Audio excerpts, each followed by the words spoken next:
Hello.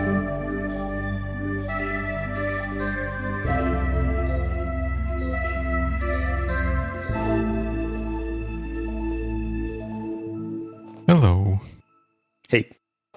What's up? Not much, except for the 26th episode of Biweeklycast. That's right. The host is still here. It's me, Dima Malenko.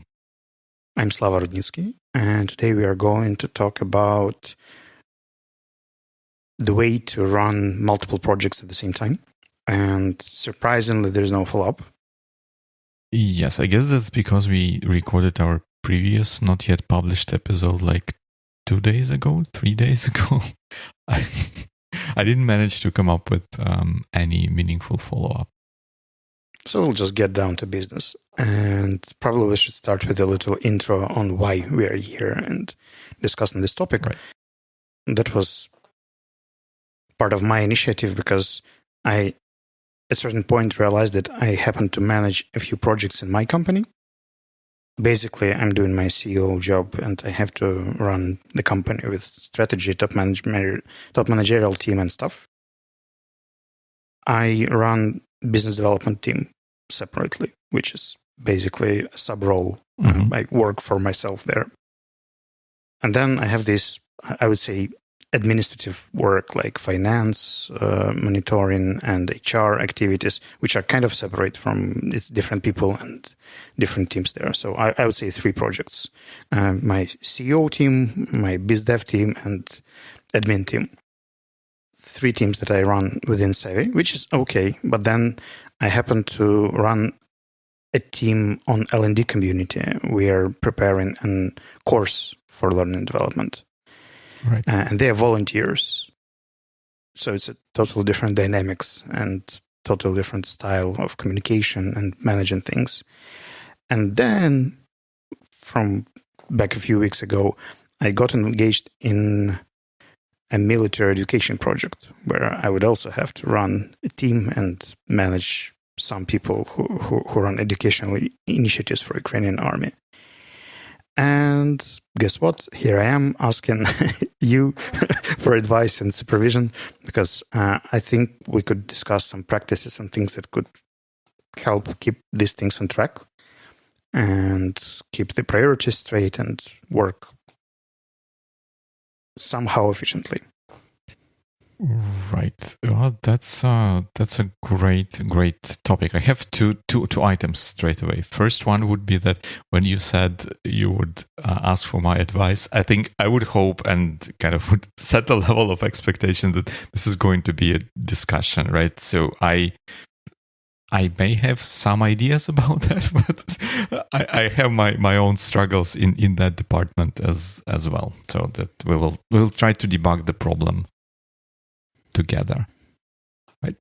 And one other thing, I feel like with this topic and this intro that you've given us, it would be very appropriate and very helpful to do a little bit of definition peeping, because you said that we are going to talk, and our notes, I think, say that we are going to talk about how to run multiple projects in parallel. But what I've heard from you now is anything but running projects in parallel. Could you explain? Yeah. Well, yes, because I think the what kind of triggered me there is the notion of project, right? Because we would hopefully maybe sort of agree. I think PMBOK, project management body of knowledge kind of thing, defines project as an activity limited in time and directed at achieving a specific outcome or result or something along those lines. But I think the key parts of the definition of a project is a defined or limited scope and a set goal for that, and that this activity has to be limited in time because we need to get result or outcome by some point. And what you described is more of like running the team, which I think is different from running a project, if that makes sense. I would say you could see it that way, but alternatively, we could just say that, let's say I have a 6-month sprint and it has different goals and projects in it. For instance, my BizDev team is basically running a number of initiatives and campaigns, which together could be understood as a project, like business development project. Right. Then my top managerial team is running a number of activities on performance management, strategy, alignment, communications, and stuff. Some of them are regular procedures that are already settled, which don't take a lot of my attention. But some of them have to be built up. And this level of initiatives, I would say that maybe it's not the project, but it's different contexts and different places and different ways. And I'm still just myself. I'm not even considering things where I'm engaged as a human, not as a manager, because there are other activities where, like Biweeklycast, for instance, I'm a co-host here. Like, I don't even consider that a project because that's a routine and I don't manage it at all. So you're technically our boss here. Right, but then I guess I think we can use podcasts to kind of pinpoint the differences between the two. Because, for example, from my point of view, at given episode, I sort of kind of treat this as a project because we need to release, hopefully, make the episodes available to public by certain moment, and that there are certain steps that go into achieving that, and someone, typically that would be me, orchestrates those activities to happen and execute some of them as well. But then once the episode is published, that thing is kind of done. But we still have some ongoing activities where we kind of discuss potential future themes, ideas, and stuff like that, which kind of are more of an ongoing activity, part of like area, I guess, that we are involved in. All right. What if I try to position it from a different side? Right. Let's say I'm a manager and I have my weekly planning done on Monday. I look at my task board, and I see the scope of 50 tasks. Right. Those 50 tasks are distributed with 5 hashtags, like these kind of tasks, managing these people, those kind of tasks, managing those people, these kind of work that I have to do. And they're all in one place. I can see them. So I can definitely see these 5 tags or hashtags or whatever in my personal space, like things that I have to do as a manager, who I should talk to, what I should arrange, what kind of things I have to run. I think it's not that relevant whether they are ongoing, whether they're team or project related, but let's say how I could potentially keep track of multiple things in multiple teams with different dynamics, different groups of people, in different task managers with different traditions, routines. And I'm just here myself alone, and I have to switch my focus and attention and somehow being effective in this context. Yep. Let's talk about the ways to how do you put it? Keep sanity in the middle of that mess. And we can start with the first thing, because ChatGPT helped us prepare for this podcast. I was actually considering how to put the show notes, but they were chaotic. And I wrote a prompt saying, like, that's the podcast, that's our audience. Could you suggest 50 questions? And out of 50 questions, only 8 made it to our show notes. But I find them great, so I'm actually going to read the first one out. Well, before we do that, may I really jump in a sure. little side point? I think in our notes we have 8 questions, and I read them beforehand, and they make a lot of sense. That those are not easy questions, that we will have room for discussion there for sure. But I found it interesting that you said that you asked ChatGPT to produce 50 questions, and many of them, given that we only got 8 in our notes, many of them were kind of not interesting, maybe less relevant or completely useless. And I think that's a great illustration of kind of my maybe pet peeviness towards articles and stuff like that produce like, here are top 100 of something. Like, I'm not interested in top 100 of something. That's too many. Give me 3, give me 5 maybe, but 100 is too many. Like, here 50 questions would be too many. You would expect something not useful to be there, but that's but then if you don't have a choice, if you just ask for 8, then it's kind of hard to pick. Right. And you don't know if maybe ChatGPT put on the 9th place a question that is super relevant, but it somehow didn't fit into its little brain. Yep, works. So question 1. When handling 5 diverse projects at once, how do you ensure each project aligns with the overarching organizational goals and contributes to overall success of the company? In my case, like having these 3 types of activity, like top managerial type of work, supportive and administrative type of work, and business development type of work. In this case, it's 3 because, well, technically L&D course is also kind of aligned with our strategy, but not directly, so we can skip that out. And the military project is our social responsibility, but not, again, directly aligned with the goals. So we can, for now, miss out on those 2. I'll be fine. Even having these 3, I read some articles like Asana suggesting that, well, there should be the priority. Like, you do this, you don't do that. And it's quite easy to say it, but then when you actually have to choose like what you're spending your time on and what is not getting done, and then you see the frustration of people who don't get something done, and then it becomes urgent because you've been ignoring it for 3 weeks, and now it's kind of urgent already. I think one of the issues that I personally caused in Sevi, that we have a lot of goals. Like, we have 5 objectives, and then the key results are too many. And it's kind of hard to prioritize them, because if you work on one, then the other are kind of ignored or not that key anymore. And I can say that I've seen people with proper priority systems that could work somewhere beyond one project. Like, one project is usually quite simple. Like, you can see the priority, the main deliverable, the goal. If it's a team like up to 20 people, I can definitely see how to do that. But when it's different teams and I have just my attention and my time dedicated to managing this thing, it's kind of getting harder, because on every Monday deciding which goal is getting more relevant and more important is kind of time consuming and energy consuming. Setting one priority and ignoring the other team just for a month is not effective. And I can see an alternative way to approach it.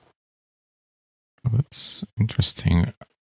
I agree that this is challenging, and myself also I found that personally I tend to operate ever so slightly more effective when there is one priority, the priority. You put your full attention to it, you get this thing done as quickly or as best as you can, and then move on to the next thing. But of course, oftentimes we need to deal with multiple things going in parallel with a different level of priority. There, I think what the approach I'm taking, at least right now, is that I do not try to prioritize those different initiatives that I'm involved in, because I found that whatever gets the top spot, it can be infinite source of new things to be done for this top thing.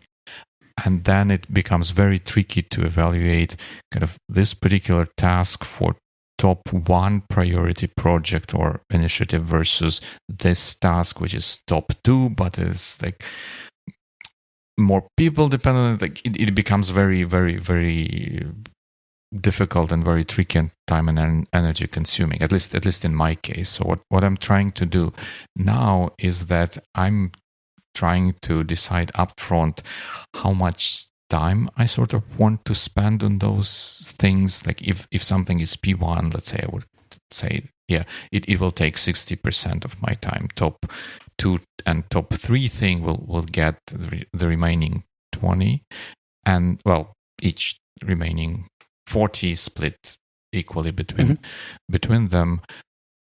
Although we can circle back to this being 100%, and then kind of try to organize my work days accordingly, to kind of to make sure that I'm now trying to do more and more of block scheduling, where I would put a thing in a calendar saying like work on X, and then at that time look at the task list and stuff, and work on this thing, and work on Y, and work on Z, and then manage kind of the proportion of the time sort of that way. All right. And it kind of makes sense. This was my initial approach to this thing. I would have days dedicated to specific types of activities. And then it turned out that when you spend a day, you kind of generate more work and more tasks. You have to give feedback, you have to react to something, you initiate some things, and then you have to support and maintain those, because after every meeting there should be a follow-up, and this follow-up should be supported and sustained. It should transform into action points. Some of these action points are actually mine, so I get some tasks for myself in the process, and they are crazy hard to estimate, because when I schedule my time on Monday, and then I have full Monday of meetings on different projects, by Tuesday my scope looks very different. Right. And if my priority task had, let's say, 20 hours scheduled with like all Tuesday and all Thursday booked just for that. And on Monday, I thought, all right, so these are the 4 things I would like to get done. I've allocated time for this thing.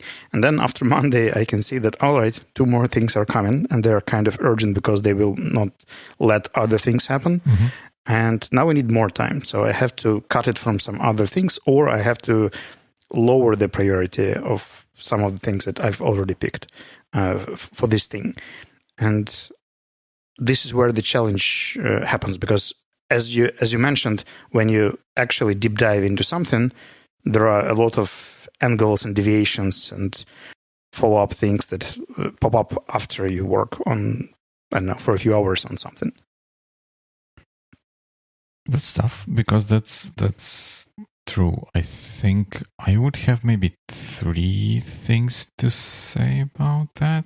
One, maybe the most useful, or at least it should be most useful, or can be expected to be most useful. And we all know it by the name of delegation. When things come up, you don't necessarily need to do them yourself, especially if you are playing a managerial role. I found that in my kind of past and presently, bad things happen when I start treating myself as a safety net for everyone else, or something along those lines. Like, hey, I will take this new task just because I don't want other people to be distracted, because that's something new and not entirely relevant, and so on and so forth. As soon as I start doing this, it have a tendency to snowball. I start getting more surprises down the line when I lose sight of what's going on. Kind of things start slipping through the cracks, and this is not a good place to be in. So I try to then maybe kind of stop and still find ways to delegate it, or at the very least bring it to the team and say, instead of saying, oh, we've got this new item, I will do that, I'll say, like, we've got this new item, it's quite important, would you agree with that, and who can take it? And more often than not, there would be other people who would step up to take this new task or something. I can see it working on technical projects. Like our R&D team does it very well. Like Artyom, our R&D manager, is very good at delegating these sort of activities. When you have to approve some kind of PR materials that go out,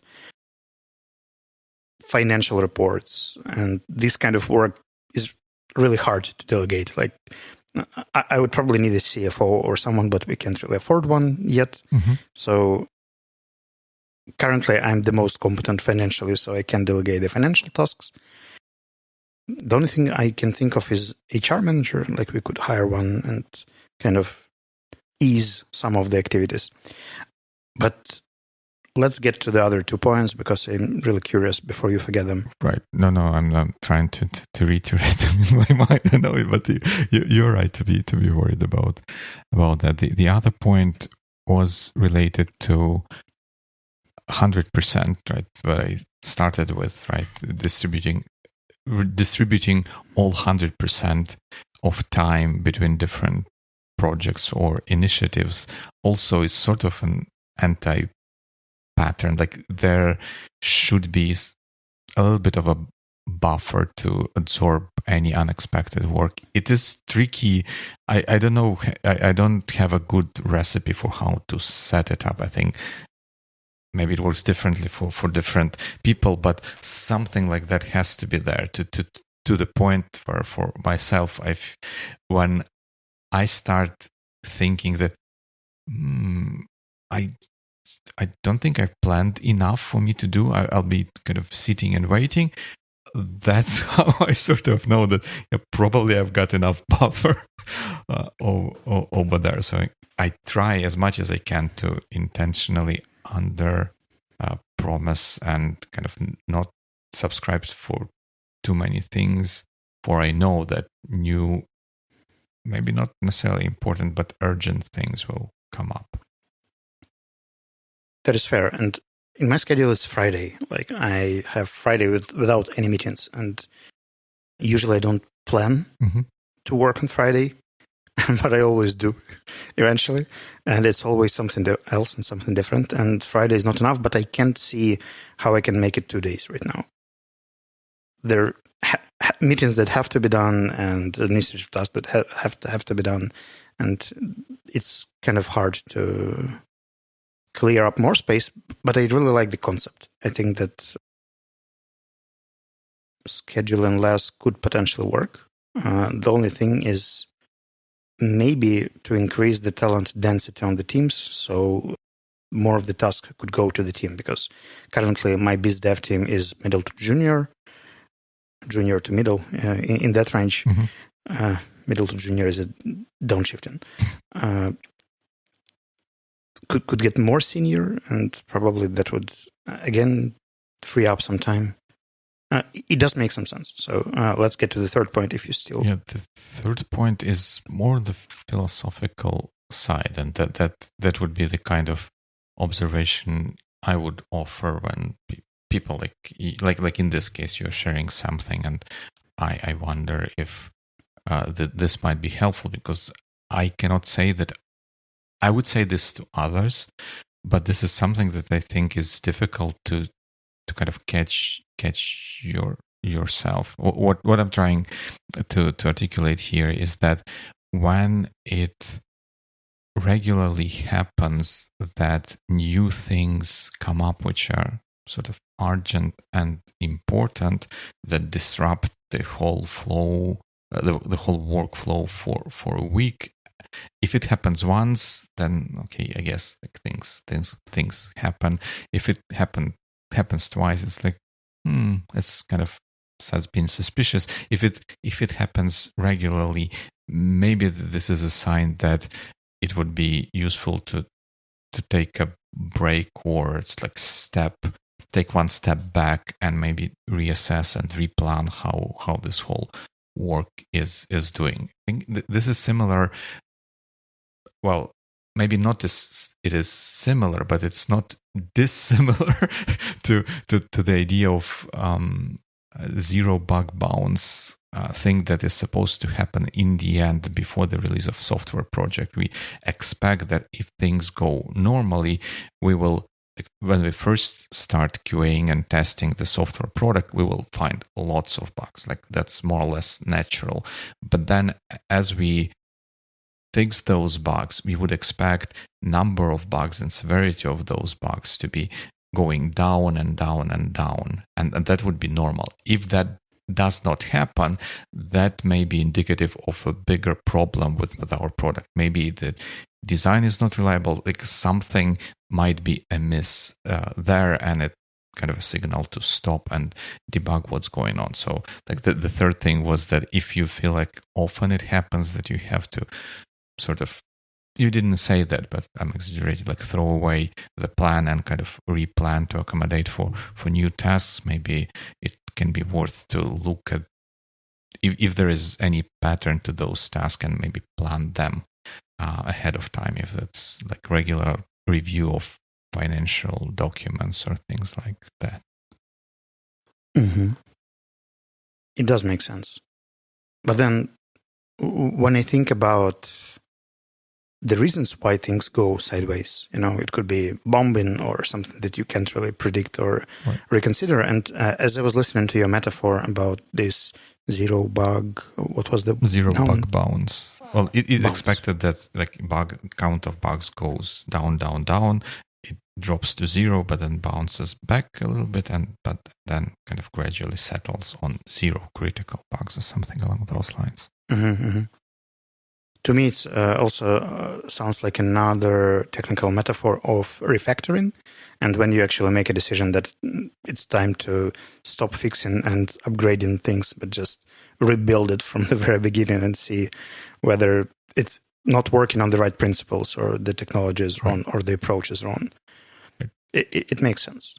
Which actually moves us to the second question there, which says, what strategies do you employ to maintain focus and prevent distraction from derailing the progress of any of the projects?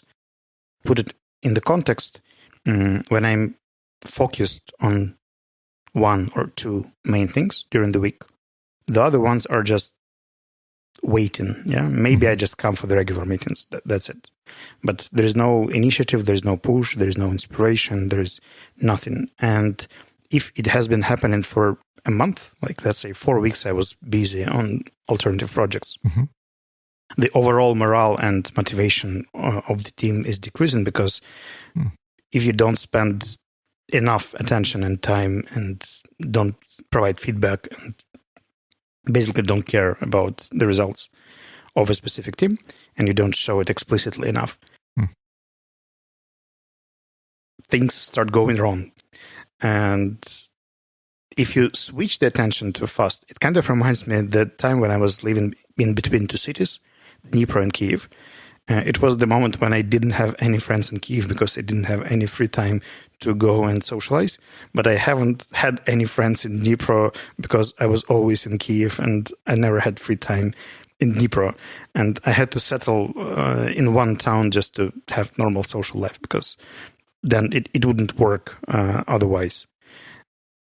But here, there are more than two options. And basically, you deep dive into one, then into the other, into the third one. And when it's three, it seems kind of manageable to me. Like I can see how my attention and focus works in between those, how I switch my attention, how I come to regular activities. And but when it's five, I can definitely see the other two getting into shadows and then in 4 weeks becoming a problem. Like a critical problem, and you have to actually give up all other things to go and fix it. This is interesting. I think the thing I would want to dive a bit deeper here would be what happens on the projects or in the areas where you don't look for significant amount of time. Is it that people just don't do anything if you're not pushing them? No. As a manager, you're basically responsible for the alignment of things. And sometimes when you don't give enough attention, I'll give you an example, an L&D course that we are working on. Right. There is a chart that all 6 trainers agreed to fill in with objectives, deliverables, and stuff. And as a manager, I would read it before the meeting so I could see what was filled, what was not filled, pin people who didn't do what they were supposed to do. But I was too busy with other projects And when 15 minutes before the meeting, I open the chart and I see that half of the things are empty or haven't happened or happened, but in a very not explicit way. Like they're very different. Some of them are bullet points, some of them are big text, some of them are just one sentence, and they are not aligned at all. Like there was no example from my side. I didn't think about it. And when people delivered something, we actually have to spend half of the meeting trying to adjust and adapt to that instead of moving forward and discussing the next sprint that we're going to run. And basically it was a 30-minute task that if I looked into the document 2 days before and texted a number of people on improvements, they probably would do it nicely. Also, out of context, it's a new team. Like these people have never worked together. They come from different cultures, and it's not a settled team yet. As well as my military project. Again, a group of random people who have never worked together, don't understand the culture of each other. Some of them are from business, some of them from military, some of them from civic sector. So it's wild. I think this kind of preempted my question. Would it be possible to delegate to one of those 6 people who are involved, make one of them say like, hey, can you please make sure that these things get done, and kind of work with the rest of the folks too. I'm sure if people looked at that, they would probably sort of catch that the format or style is different, and they at least there would be maybe you would hope there would be some sort of discussion and maybe alignment on a smaller scale that would happen, and the result would be produced with the new team. I think that's more difficult, but maybe not too impossible to set expectations for someone, or set expectation that someone should step up, and then set expectation for them that we would want them to do something or other. Well, then I guess there is maybe no getting away from keeping track of this stuff, and maybe allocating 15 minutes on a given day ahead of that meeting to check what's going on. And maybe ChatGPT or whatever smart tools that you use for communication can send a reminder to people that we expect them to do. Or maybe you can, on the first meeting when these things don't happen, whoever done worst, you kind of fire them and see what happens until the next meeting. It's kind of hard to fire volunteers, they more often quit than they're fired. And if you fire them, then you actually just get yourself extra 6 hours of interviewing and looking for another person and onboarding and all these amazing activities. So when you compare 30 minutes for feedback versus 6 hours of hiring and onboarding, that's fair. I'll go for feedback. Yeah, that's fair. That's fair. All right, but actually the third question is also aligned with the previous ones, because, when I'm the manager, I can say, guys, we are working in Rocket Chat, and everyone does.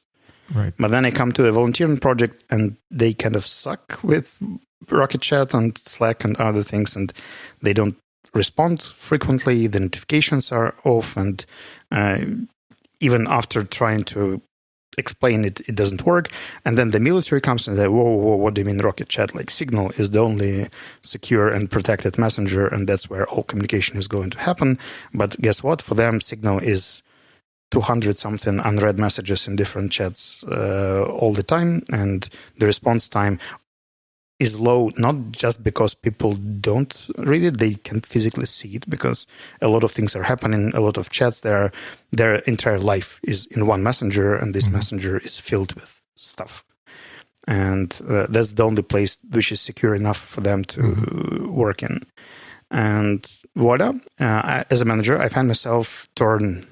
We aren't even speaking about email or any other incoming things from other directions, just the team communication is already focused on 3 different places, and keeping track of those is getting more and more challenging as the team grows and the number of sub-channel grows. Telegram thing is at least functionally possible to make these subtopics, and you can make some kind of Slack-looking channel, and it's half manageable. Signal is totally not.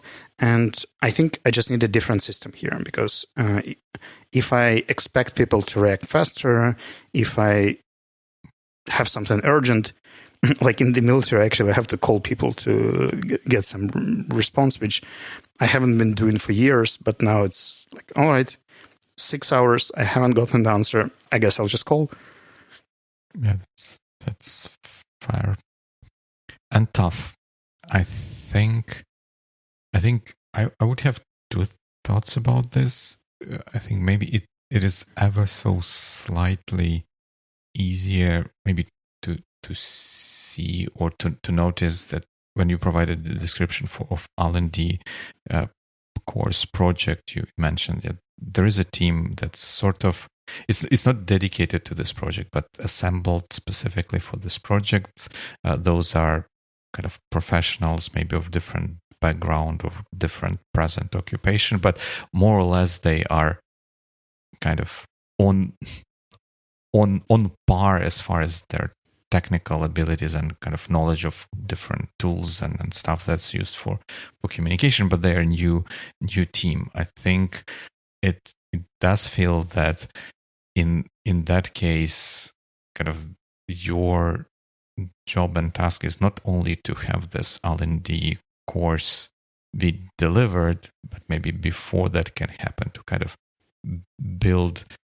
turn this group of people into sort of a team, right? That who can work together, and that also takes time, energy, and effort to happen. And maybe sometimes I also feel like, hey, this is a simple project. Yeah, let me explain you what needs to be done.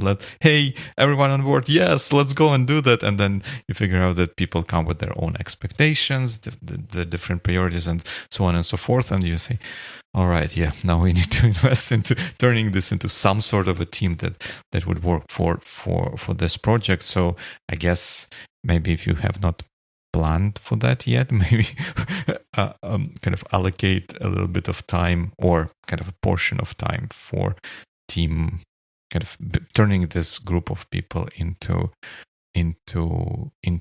team. And that's one point. And the other point sort of related to that, I think one of the exercises that I think can help sort of both find better means or ways of communication within the team and also have some team building value are turning the problem onto the team. It sounds awkward, but directing the problem at the team. Like you say, hey folks, I noticed that like nothing happened before this meeting. Like, do you think it's okay that nothing happened? Hopefully you would expect that no one says that it's okay. That like what can we do to kind of prevent this from happening in the future? We wasted a lot of time trying to catch up with what was expected to be done before the meeting.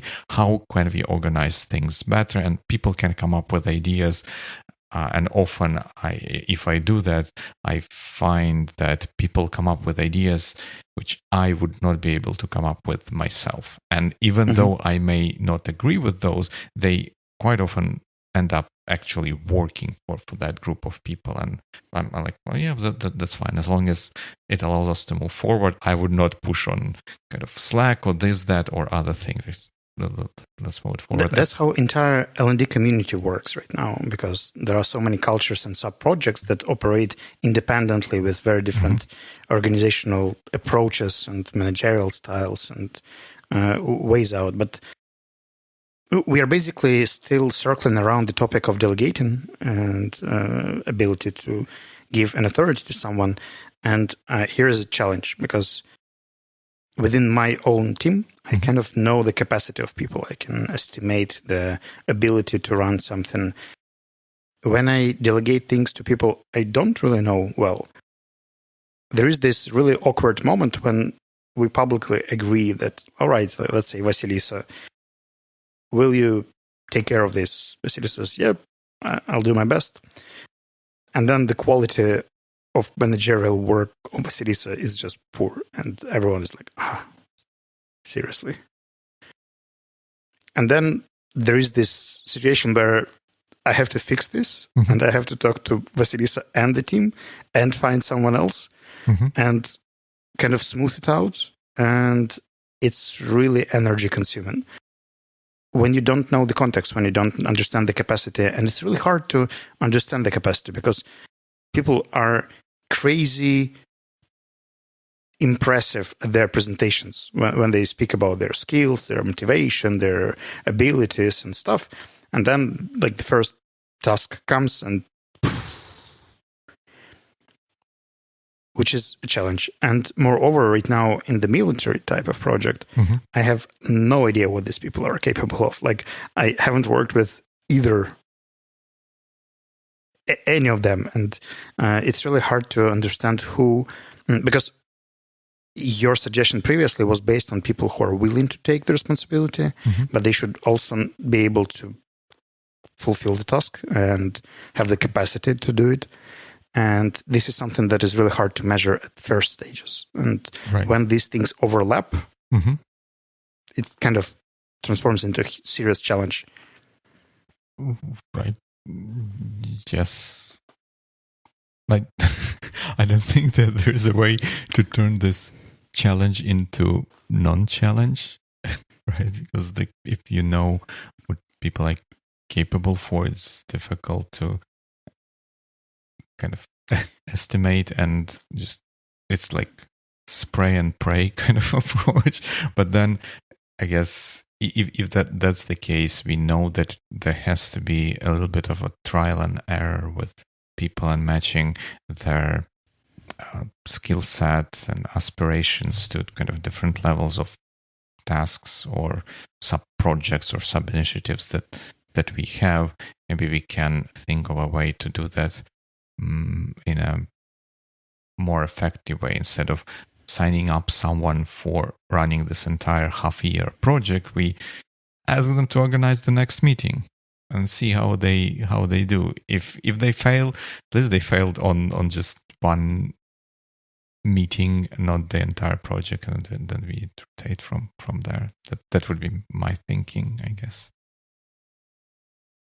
I guess one of the sub-levels of challenge here, that given the situation in Ukraine right now, even people with their capacity, it's kind of related to point 5, can get burned out quite suddenly, and you don't see that coming, because we even took this Maslach inventory. It's the burnt out test or pre-test or something. Right. And then people who were very successful at passing the test and didn't seem in the risk zone, just and I'm exhausted. I just need 2 weeks off. And that came very suddenly to me. Right now, whenever I come to Monday meetings, I kind of hope that things get right. And it's always new people who come there. It's the same group of managers, but their condition changes so frequently that it's kind of hard to predict. There is not sustainable course. It's very changeable because of external factors. It's not that our work is very different or the types of things we do is different.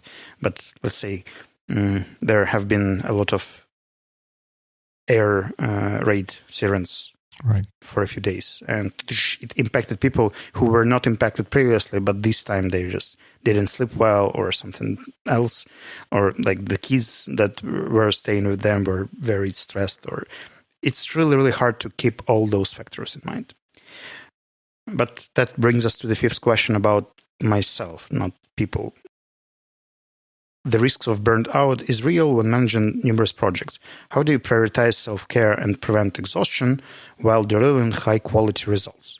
I know, because it's a very relevant question to you.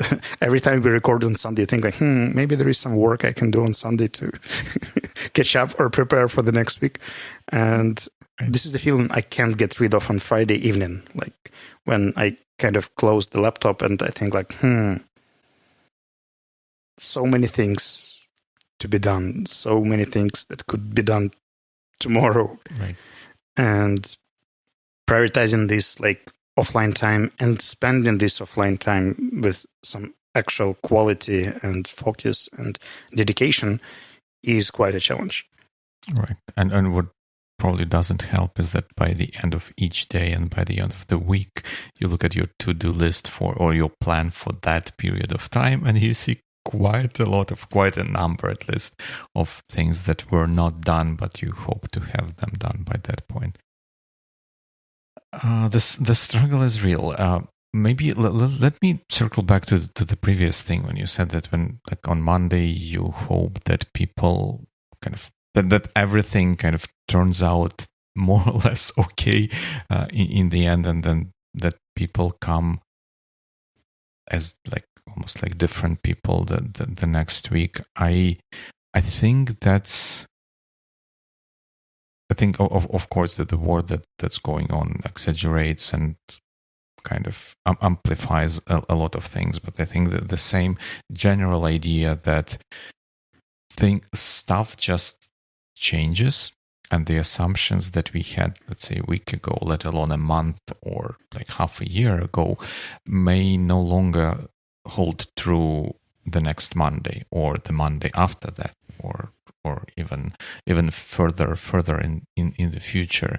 And I think projecting this onto myself, I also feel the same kind of pain and angst when there is a project we set out on, and I guess that I attribute this to me being high on kind of result orientedness on that Clifton strength test or something along those lines. So I always often get fixated on the results, and at some point it even may turn into unhealthy result at all cost kind of thing.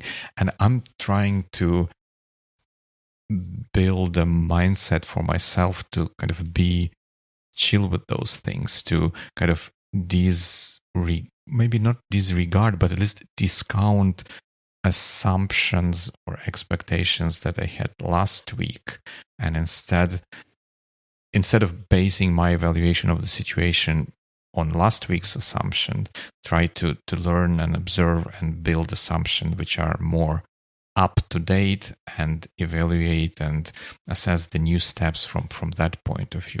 That may be a trivial example, but that what sort of helps me, I hope, in building this is like the weather. When I set out to go to the office each morning, the weather can be very different, right? It may be sunny, it may be bright, it may be miserable, rainy, windy, or you name it. This would be something that's more or less outside of my control, right? And there is no that's what I'm telling myself. Like, there is no use being angry about wind and rain. I cannot do anything about that. What I can do, I can take an umbrella or I can take a raincoat, and maybe I can check the weather app and see if it's going to stop anytime soon, so that I can go out later. And I tell myself that it would be worse if I just run out of my house without looking at the weather, without checking the stuff, without learning what's going on and adjusting for that. And I try to apply that to working projects as well. Kind of, all right, like, things did not work out the way I expected. Let's understand what's the current state, what's the best next step that we can take from here, and then maybe as a third priority, kind of let's allocate some time to think about it. That's me talking to myself. Let's allocate some time to understand how not to get as surprised the next time something like this happens. Like, what could I have done better or differently to notice the change in wind or whatever it is earlier, so that I don't so that it would not catch me off guard, type of a thing.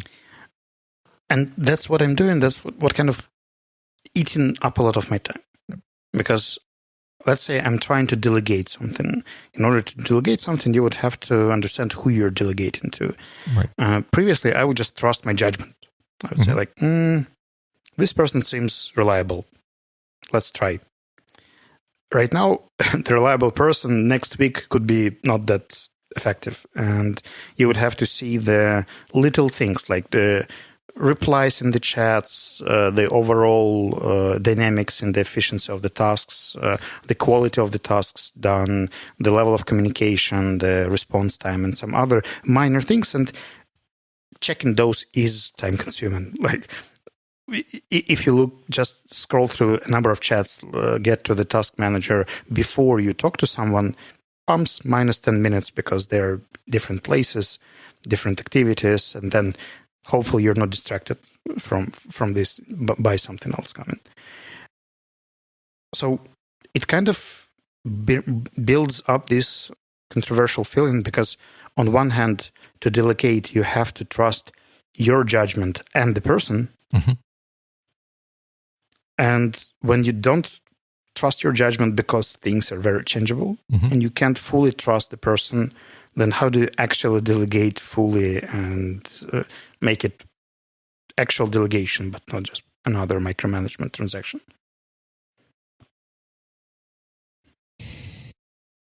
That's a dilemma, I know. Yeah, that's a dilemma. And I think that thing that makes it more complicated is the volatility you mentioned, right? That the person this week is not can be different person the next week, right? Just because of things that go around them. Like as an example, we would work with a person from a project, right, and like 3 weeks, highly intensive communication, very proactive, a lot of questions, a lot of engagement, and then like 3 days, nothing, like, no response, not picking up the phone. And when we meet next time, it turns out that one's friend died in action, and it was personal trauma and some things. And it's totally understandable. Like I understand that people react in different ways. It's just harder for me as a manager to calculate those risks because I could definitely not see that coming. Like that came out of sudden. And when it's just one thing, like when all other 10 tasks are on track and everything is running, that's manageable. When 5 out of 10 things get interrupted or prevented or slow down or actually accelerate in unpredictable times, the number of factors that I can't control. So with your metaphor, it's not just the rain, but it's also the wind, the blackouts, something else. And the number of these factors is getting confusing. And trying to calculate is useless. Accepting is kind of quite a weak managerial approach. If I say, like, well, something will happen anyway, why would I bother thinking about it or trying to predict? Because we have to build assumptions. Yeah? Without assumptions, it's useless. But if previously my assumptions would be right 75% of the time, like I would say, this should happen this way, and this person would do it this way.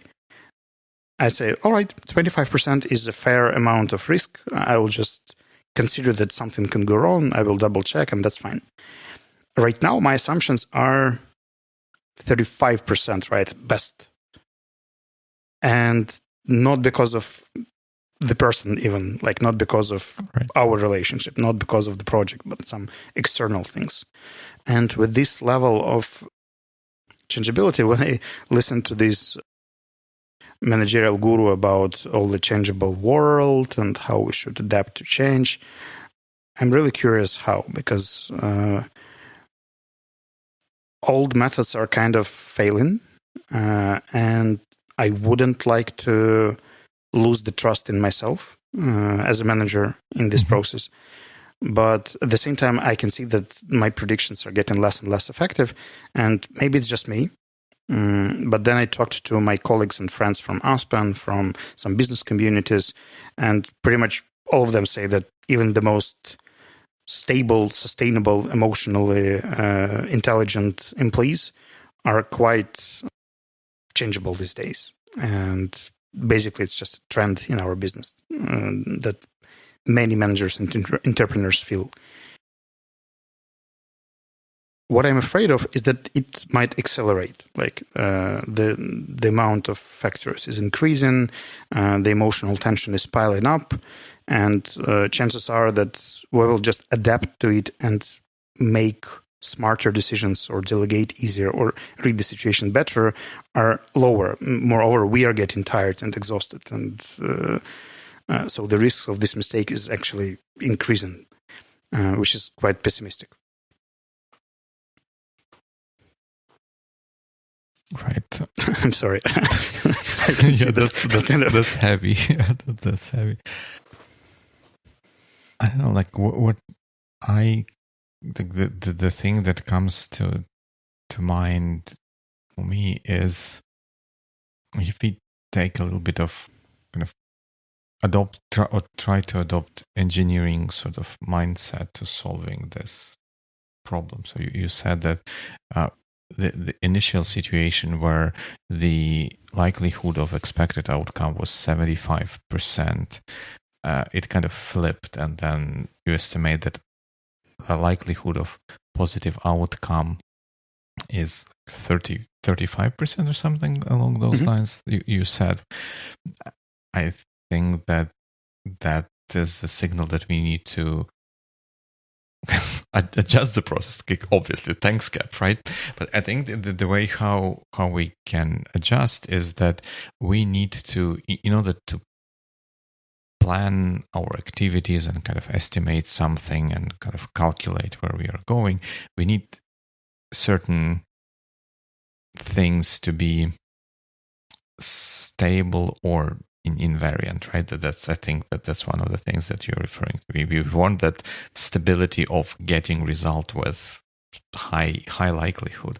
But here, I would want to argue that we still have stability, and the stability is that we reliably know that we are most likely are not getting what we want, and we probably need to kind of change gears and plan taking that into account. Like if someone is working on, well, like I'm like things are coming just from the top of my mind, and that they may be stupid and most likely are. But if there is a chance that someone might not be in a position to continue the work, right? If we think that this work would be important for getting our project done, we would want someone else to maybe kind of get up to speed, hopefully faster rather than slower, and continue the work and get it to the finish. So one way to sort of achieve that could be that we ask everyone to work in public, so that everything happens, let's say, in public documents and stuff like that. And if we stop getting signals from someone that they're making progress on something, we then kind of send an alert or alarm to the team and reprioritize. And if this thing is higher in overall priorities, we will then need someone to step up and take that space and then kind of can continue working on that. Of course, that creates a lot more burden on the manager. But then, if that's the weather that if the seas are this rough, it just means that the captain gets more work. Yep. And I also think that we should get back to your idea of this extra capacity, because the team should have the resource to reallocate there. Because when we are 100% scheduled or booked or planned, then when somebody slows down, where do you actually get those extra 15 hours to catch up or to step up and help? So maybe just slowing down. The year of deceleration should continue. And I think that's a great point. And at least on technical projects, sometimes it's helpful to have someone working on important but not super urgent task, at least tactically in short term, you can see how you can sacrifice something like that for something that's urgent and hopefully still as important. But you're right, there has to be capacity for that reshuffling, because if everyone works on priority 0 kind of thing, then we're in trouble. That is fair. And, when you mentioned that 5 questions is more than enough, I was, I'm sure we can do 8. 5 is more than enough. Right. Yeah, but those the rest of the questions are still good. Maybe we can publish them all as a list in the show notes, because I think they're kind of good. They could be just a nice illustration to what ChatGPT can do for content creators, in case you're interested. All right. So are you suggesting that we replace ourselves with ChatGPT and some sort of a text-to-speech kind of thing? I don't know. We can actually ask ChatGPT to answer those questions and see if the answers are actually more constructive than our discussion right now. Oh boy, that escalated quickly. No, I can see that prompt. Like, imagine you are Dima Malenko, ex-CTO of a startup and now an engineering manager at Meta. And at the same time, you are Slava Rudnitsky, the CEO of Sevi, and God knows what else. Please simulate a discussion of these two gentlemen answering these questions. And let's see.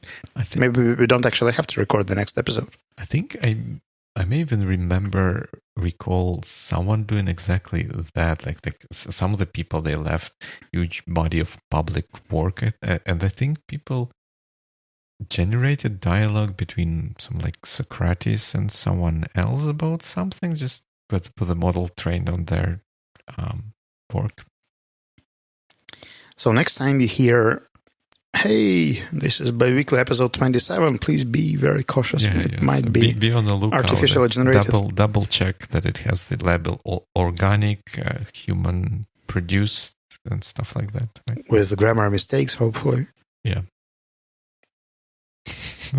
Well, thank you for deep diving into this thing. I know it's not easy, and generally the context is tough, and this is not a managerial dilemma on like how to give feedback or how to hire the right person.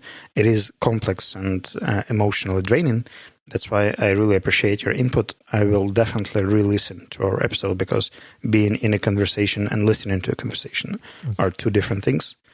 And I'm really grateful that we had this one. Yep, same. I'm also thankful to you for bringing up these questions, because they really made me think. And you're right; these are complex questions and complex challenges to deal with. Not least because there are so many different factors that go into like what. Even understanding what the problem is and then formulating a solution, and the mileage for different situations, for different teams and for different people can be very, very different. And that's, I guess, what makes a job of a manager so interesting, but also so demanding, that we need to have this 5th question with the risk of burnout. But I actually, I'm leaving out of this conversation with a thought that maybe the answer to the question, how can one manage 5 projects simultaneously, given Ukrainian context, mix of teams and the situation, is quite simple. One can't. That's a good one. It's a very short one, and I'm not sure why it took me an hour to understand, but now the decisions should follow. Yeah, thanks once again for the discussion. I hope it all works out for you. Well, one way or another. And we'll discuss the next topic in a few good weeks. See you. Cheers.